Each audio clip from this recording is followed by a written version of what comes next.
Assalamualaikum warahmatullahi wabarakatuh. Apa kabar anak-anak? Alhamdulillah, luar biasa. Allahu Akbar. Nah, anak-anak ibu yang hebat, minggu ini kita temanya baru, yaitu air, udara, dan api. Subtemanya juga baru loh. Dengan subtema A, I, R, air. Di laut air, di danau air, di sungai juga ada air. Ada air hujan turun dari langit, ada air sumur di dalam tanah. La la la la la la la la la la la. Kalau mau minum pakai air. La la la la la la la la la la la la la. Kalau mau mandi pakai air. Pada subtema air kita akan membahas tentang pengertian air, manfaat air, asal air, sifat air, dan bahaya air. Pertama, pengertian air. Air itu apa ya? Air adalah zat atau cairan pelarut yang memiliki fungsi penting dalam kehidupan makhluk hidup. Secara sederhana, air adalah sumber kehidupan dan tanda kehidupan. Di mana ada air, di situ ada kehidupan. Di mana tidak ada air, maka manusia, hewan, dan tumbuh-tumbuhan tidak bisa bertahan hidup. Wah, berarti air itu sangat penting ya? Tentu saja. Itulah tadi pengertian air. Yang kedua, manfaat air. Apa saja kira-kira manfaat air ya?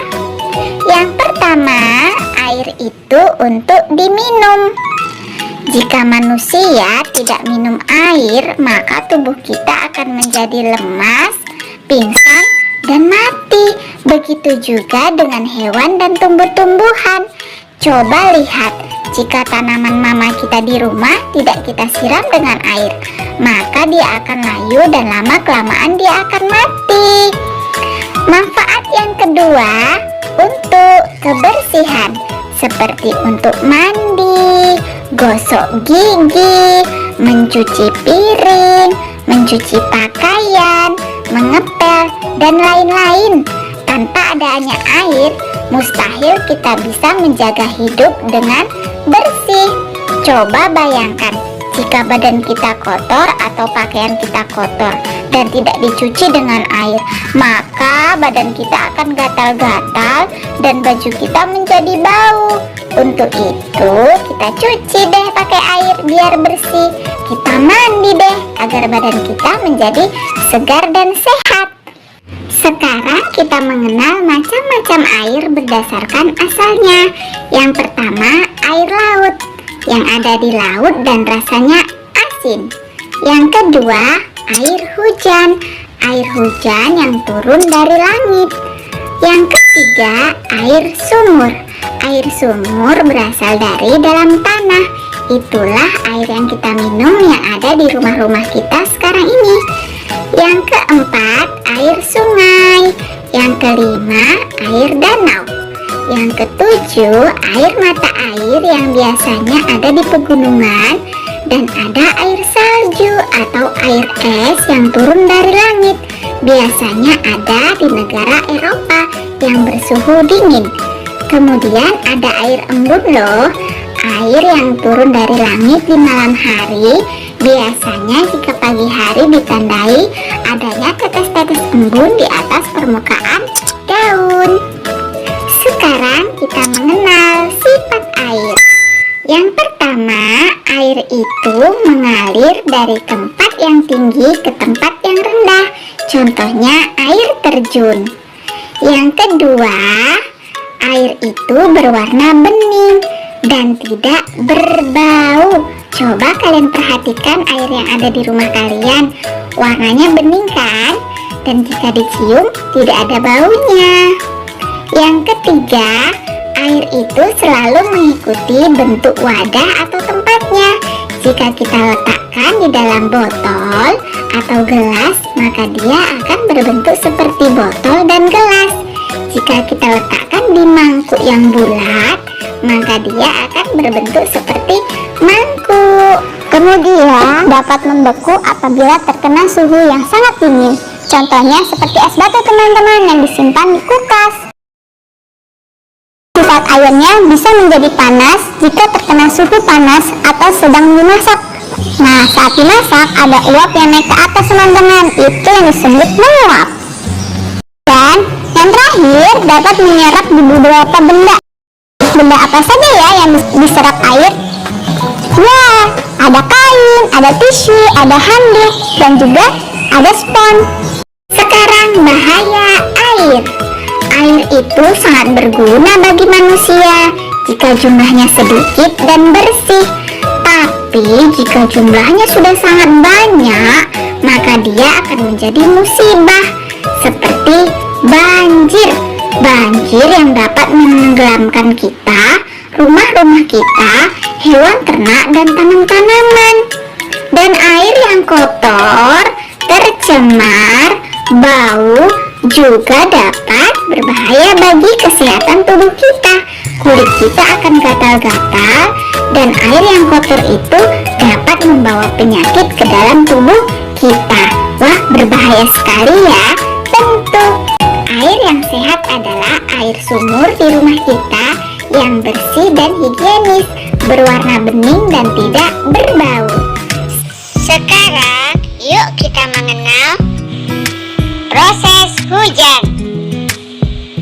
Fase 1, air laut terkena terik matahari dan menguap ke langit.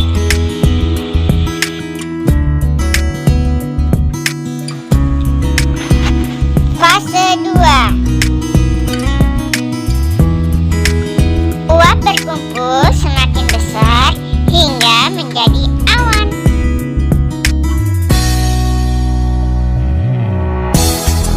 Fase 3, awan tersebut tertiup angin hingga berpindah ke tempat yang lain.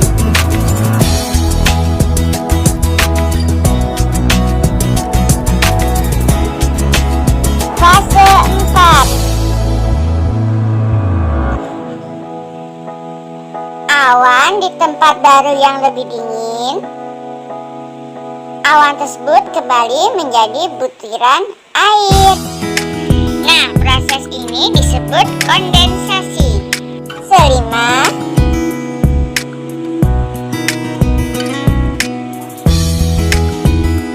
kemudian butiran air tersebut jatuh menjadi hujan. Sekarang waktunya kegiatan main.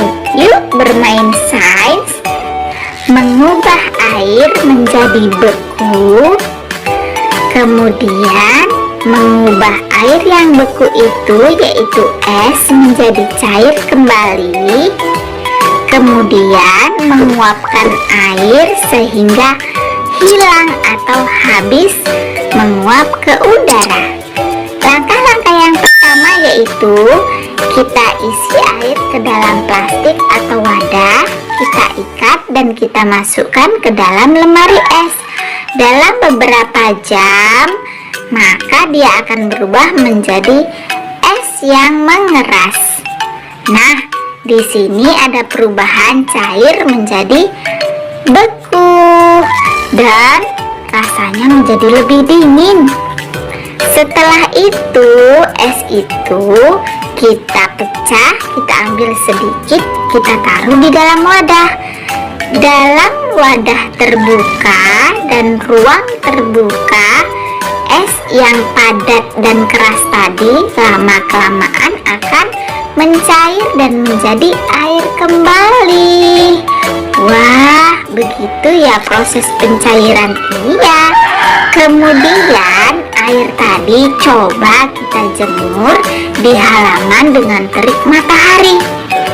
Dalam beberapa saat, beberapa waktu, air itu akan menguap ke udara karena terkena panas matahari, dan lama-kelamaan air itu akan mengering. Itulah proses penguapan air. Doa turun hujan.